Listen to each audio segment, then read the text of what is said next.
Hello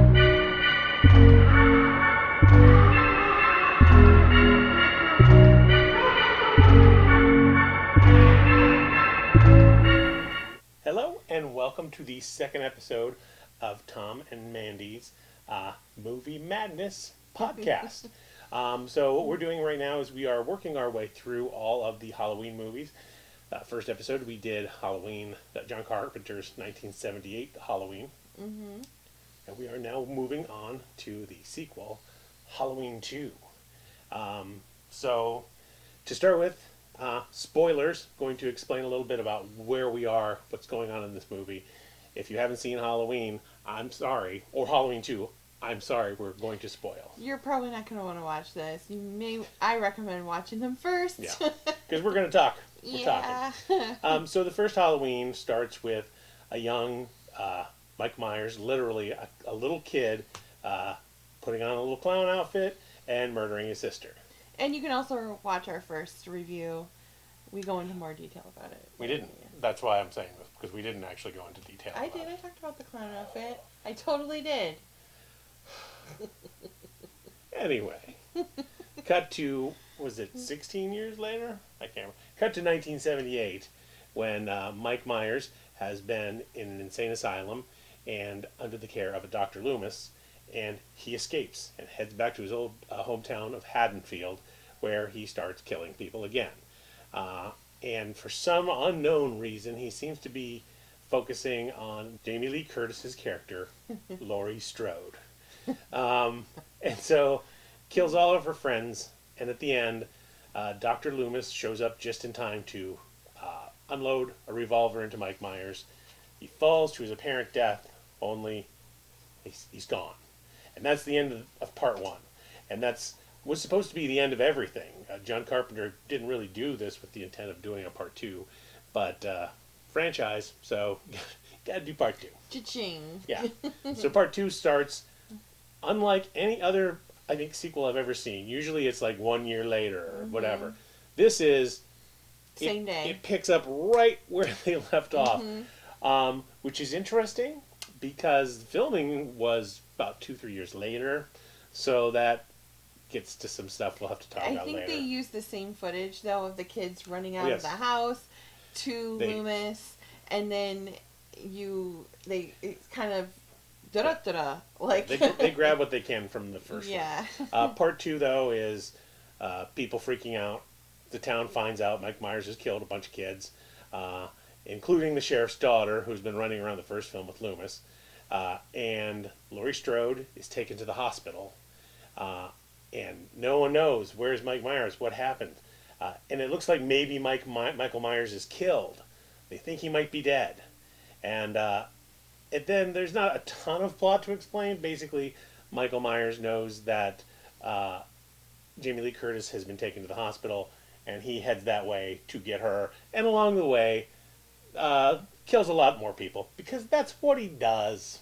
And the cops, meanwhile, are arguing with Loomis the whole time, thinking that he's dead, or like, what are we doing? This is crazy. You know, he's not really a threat when, like, he is. And it's just weird. Like, the cop part was just really kind of frustrating to me in this one. Like, at 1 minute they're like, we have to find him because the one sheriff's daughter, like, gets killed, and then he's like, you have to find him, blah, blah, blah. And then the other cop literally next beat says, well, he's probably dead. Like, no, you need to make sure. So there's an urgency here. So Mike Myers goes to the hospital, and then most of the killing happens hospital-wise. And then finally, as you're getting towards the end of the movie, Loomis doesn't know Mike Myers is going to the hospital because he's missing a key piece of information, which is revealed, which is that Laurie Strode, the Jamie Lee Curtis character, is actually Michael Myers' little sister. And it's been buried for years. She was handed off to another family. Locked in a file. Yeah, nobody knew. The governor had it sealed. So the minute they find out, Dr. Loomis is like, we've got to go to the hospital. And the cops are like, we can't go to the hospital. And then he threatens them pretty nicely to take him to the hospital. Hospital, more violence, more chaos, and in the end, again, Loomis unloads another gun into him, which at least what she was talking about, this the scene of a cop standing next to him. He's got handcuffs. He could cuff him or something, but Yeah. Loomis tells him, stay away from him. He will kill you. And the cop is like, well, he's dead. he's not breathing. Like, yeah, we know he's not breathing. Stay away from him. Like, he's not breathing. Stay the F away from him. And now the cop's dead. They didn't even swear. No, but they tell him, just stay away. He can't listen. And so Loomis unloads into Mike Myers and then catches him on fire. And then Loomis and Mike Myers, big spoiler, huge explosion, which would seem to have killed Loomis. And you thought would kill Michael Myers, but he comes walking out of the flames on fire. But he does fall over, though, making Jamie Lee Curtis think that he's dead. And then by the end, Jamie Lee Curtis is leaving. I don't think even she realizes by the end that I don't think anyone bothered to tell her it's your brother. Loomis knows. We know. I don't think she was made aware of it. No, she wasn't. So then that leaves, of course, it's open-ended enough that if they wanted to continue, they could. Although I understand the idea was to provide more of a definitive the end, but it's not a very definitive the end. It's not bad. I liked it, but I'm going to start with the complaining because complaining is more fun. So the first thing is, it was an interesting idea that they chose to have this movie set moments after the last one ended, but they're filming a couple years later. So Jamie Lee Curtis in the first film has very specific, unique hair. It's very kind of like lush and full. And in this one, somehow between Haddonfield and the hospital, they stopped and got her a haircut. Looks a little different. Again, as Amanda said at the beginning, the kids from the first film, they show Laurie saying to them, "Run to the neighbor's house, call the police," and they're never seen again, which is good because they would have aged 2 years in approximately 20 minutes if you saw them again. Right. And then some scripting weirdness. In the first film, Loomis runs all over town with the sheriff, and he tells him up front what's going on. I was Michael Myers' doctor, and he's on the loose. He's a psychopath, and the sheriff seems on the same page. Now, to be fair, the sheriff then finds out in the beginning of the second film his daughter has been killed by Mike Myers. But all of a sudden, his attitude changes. He's constantly shouting at Loomis, "You let him out! Why did you let him out?" And he didn't. That's the whole point of the first movie. He was trying to keep him from getting out. And Loomis just keeps telling him, "I didn't do that. I didn't do it." And he's like, "You did this to us." It's like, okay. I guess the sheriff needs something to do. Were crazy. Yeah. And then the other weird thing is 90% of it's Halloween, but 90% of it is set at a hospital. Mm-hmm. Which you would think the whole point of Halloween is kids and masks. Even the first one only showed a little bit of Halloween. You would think this would be the chance to go out and show Halloween on the streets. You see a little bit of it. Enough to establish that it's Halloween and people are freaking out. And to have some poor guy in a similar mask to Mike Myers get killed. So that everyone thinks maybe that was him. Because who knows who's behind that mask. I did, though, we have to talk about, because it was Halloween in the very beginning, and he's walking around because he's been shot, so he's injured. And he goes to the neighbor's house, the lady making the sandwich. Oh, yeah. Well, that's that. I would put that towards the good side. Yeah. The thing I noted in the first film, and it continues in this one, is Michael Myers, for my money, is very specific and unique from Jason or Freddy. Jason is a blunt instrument. He will use whatever's around to kill people, but it's almost thematic. Like, well, he's here, so he's in the garage, so we'll use a hammer.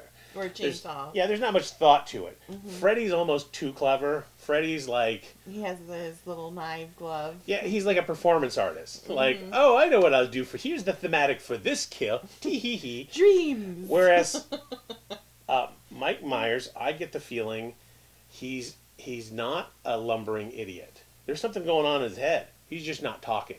You're not going to get to see what's inside his head. But he's clever and smart, and he seems to take a little bit of glee in what he's doing. He's a little comedian, too, a little bit. So he comes into someone's house. Lady's making a sandwich. Takes a bite out of the sandwich. He's hungry. It's so funny. And you wouldn't see Jason or Freddy doing that. No. And going towards the positive side, I felt that way at the hospital where, yes, because it's a hospital, they're hospital-themed kills, but different from Jason. Jason would, I don't know, he wouldn't understand equipment. He would just find something heavy and blunt at the hospital he could kill with. Whereas Michael Myers, they have a scene where someone runs outside and sees that someone has slashed all the tires on all the cars, which speaks to, I have a plan. I'm planning ahead for this. And again, it could maybe be explained because Michael Myers spent so much time in an insane asylum that he might know about hospitals. But there are kills that are almost lightly Hannibal Lecter-esque. I don't know how else to put it. Like, nurse finds a doctor killed with the use of a syringe to the head, and then he does the same to her, and it's quite.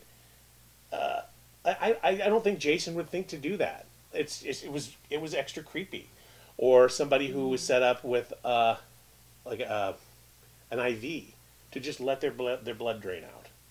That's super creepy.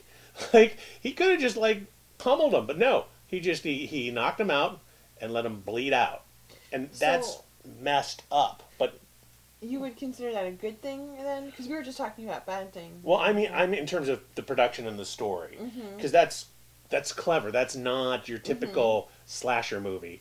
On the negative side of that same, like, we're killing people thing, apparently, because I did read a little bit up on behind the scenes, this second film came out when the slasher movie craze had gone full force. So you had your Friday the 13th and whatnot, where people were expecting blood. And again, as we noted on our first review, the first one's not bloody. It's suspenseful and eerie. And apparently John Carpenter himself was like, he didn't direct the second film, but he produced it. He was like, no, people expect the blood. We got to put the blood. So you actually see... it is purposeful. Yeah. This film that inspired everyone else is now being influenced by the films it helped create. So that the director on this film, apparently, he wanted it to be like the first one. Less blood, more suspenseful. And John Carpenter was like, no, you gotta lay in the gore. That's what people want to see. And so that actually hurt it for me a little bit, because I was used to the more, subtle scares. And this was a little bit more graphic. Not all the time, but at points, and it's one of the things where you go, oh, you're just going to do that. I kind of figured that, though, going back to the scene with the lady and the sandwich. So she's making a sandwich for her husband, who's, oh, by the way, watching on television. So the first one, they had on the television, The Thing. And the second one, do you remember what they were watching? Night of the Living Dead. Night of the Living Dead. So if you think about it, too, the first one, he's like the Thing. Like, you don't know what he is, who is this boogeyman, like, kind of thing. And the second one is, he should be dead. He shouldn't be walking around. It's almost like this is the zombie movie. Like, he should be dead. Like, why is he still... Like, we've tried everything, like, Laurie's, stabbed him, he's been shot, and he just can't die. Needle right to the neck. Crochet needle. If I took a needle in the neck, I'm gone. I'm done for the night.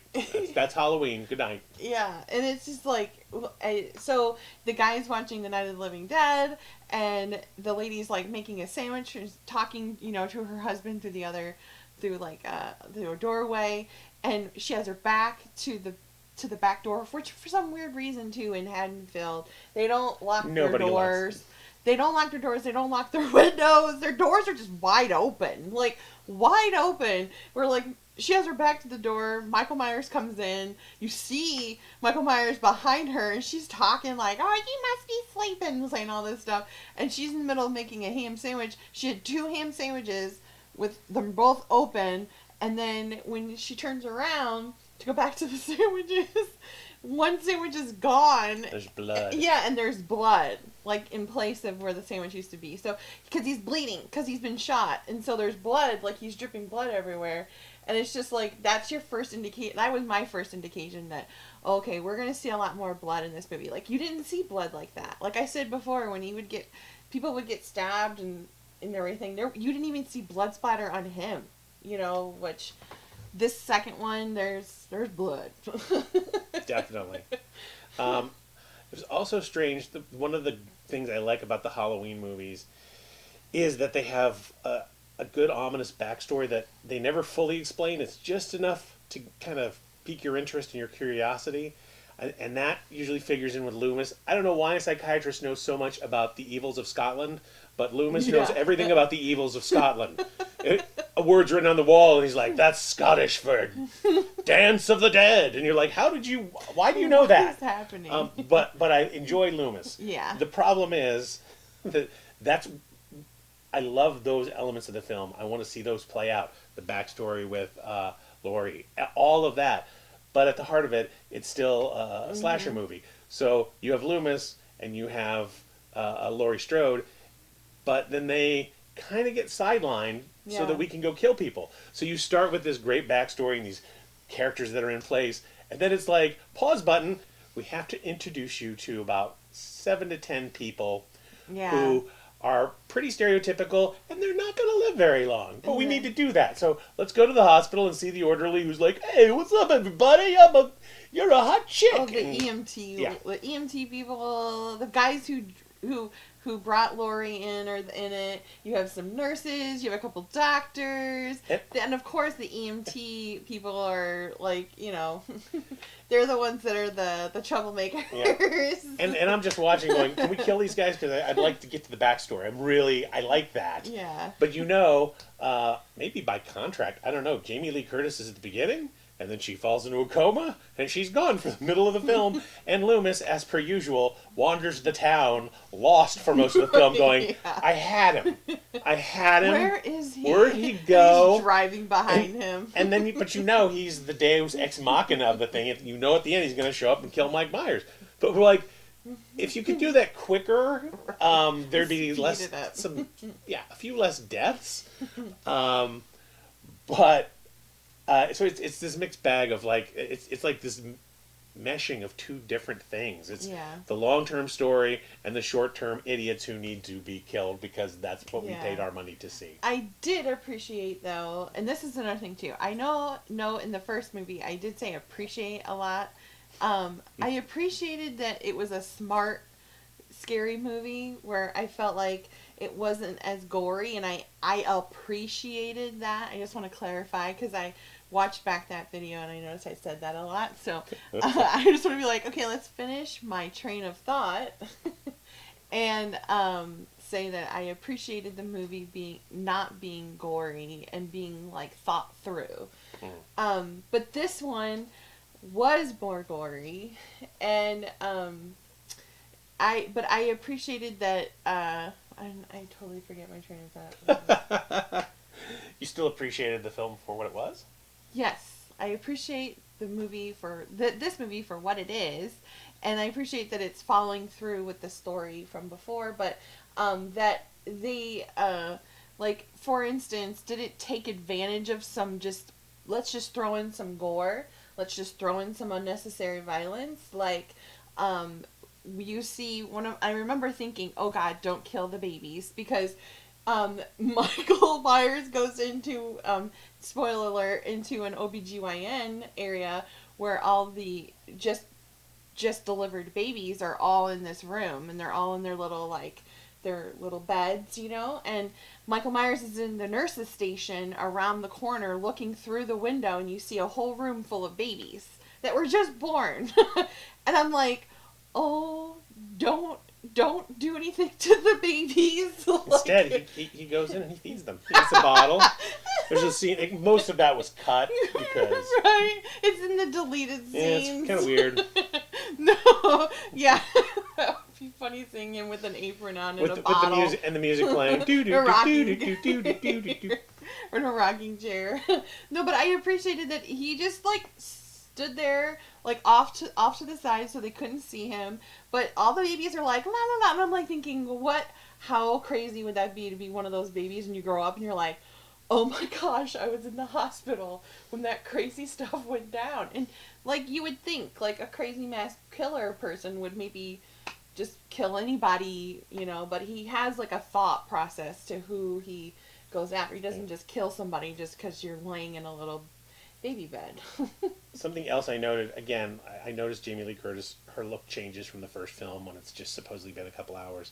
Something else I noticed that was wrong or odd, and it turned out the reason for it was not what I assumed, which is Mike Myers. It looked like they got him a new mask. Like, it looked similar but different. Like, the coloring was different and it was shaped different. And so I thought, oh, well, it's a couple years later. They didn't expect him to make a sequel. They had to go get a new mask. I was 100% wrong. Really? They kept the mask, and the problem was they got a new Mike Myers. And the new Mike Myers, well, first of all, the first Mike Myers, from what I read, he was carrying the mask around in his back pocket all the time. He wore the paint off of it. So the paint was, like, messed up. It had colored yellow a little bit. And the new Mike Myers, when they gave him the mask, different guy, different size and shape of head. So the mask sat different on his head. But it's noticeable. You look and go, he got a new mask? That's what it feels like. And again, if they had thought ahead, either they could have filmed them back to back with the same guy, or years later, they would have been better off kind of getting the new mask that fit. And then you might not have noticed. I wouldn't have noticed this much because it really looks different. Yeah. Overall, though, I enjoyed it. It was a little bit more of a gory. I don't think it's the classic. More blood. I don't think it's the classic that the first one was, but it's solid, and it introduces the Michael Myers and Laurie Strode being related, which that then becomes huge through this series. So that's a good note, and the fact that they waited to the very end to drop that, they didn't front load it. Like, it's the very end of the movie. So I said the first one I gave 4.5 stars. I should have really given it 5, to be fair. This one I'm going to give just 4. It's solid. I'd still put it above most of the Friday the 13th just gore fests, but it's just not. It's not the original. I'm going to say 4.5. I'm going to give it 4.5. But you gave the first one 5. 5. So. I gave it 5 beans or 5, a whole kitty paw. So this one I'm giving 4.5 beans. So we're both dropping at about a half a point. Okay, so that's Halloween 2. The next one we're going to do is going to be a little different. I don't know if you've ever seen Halloween 3. I have not seen Halloween 3. The original intent of the Halloween franchise was not to make it all about Mike Myers. At some point, I think somebody had the idea it would be an anthology where every movie there's a new story, a new different Halloween theme. And the only time they really did that was Halloween 3, which I can't say that Michael Myers is not in it. He is in it, very briefly. But other than that, for the most part, Part 3 is about kids' Halloween and costumes. I'll say that. Oh, and I forgot to say one piece of trivia about Halloween 2. Halloween 2 is, in fact, the first time that Dana Carvey was in a Michael Myers film. He was in later ones. He was in Wayne's World with Mike Myers, like the actor. But Dana Carvey is in Halloween 2 for a blink and you'll miss it moment. There's a film crew from the local TV station running around, and he is the assistant. And he's in it so little, I went looking online to see, like, what's the best shot they have of him. The best shot of him is, like... to the side. Like this. Where you're like, yeah, I guess that's him. But I find it hilarious that Dana Carvey was in a Mike Myers film. That's not good. I'm not happy. Oh, no. That's crazy. So his best friend later in life. Anyway, that is our review for Halloween 2. And real quick, I want to give a shout out to our friend Michelle. She is the awesome artist who is the person who did the backdrop art for that's behind us currently. And please visit her website, buy something, even like it's a little magnet. It helps, especially during these times right now. People, it's a little bit of love. It goes a long way. The link to her site will be at the end of this video, and it'll also be down in the comments area. And again, if you watched the video, if you liked it, if you didn't like it, leave a comment. Subscribe to our channel. Yeah, let us Apparently, know. we're supposed to do this. We would love to have you keep coming back and keep watching, and yeah, throw some love to Michelle and her art, because it's awesome. And she did this for. She literally, I asked just to borrow a piece of her art. She made this for us specifically. It's awesome. So thank you very much, Michelle.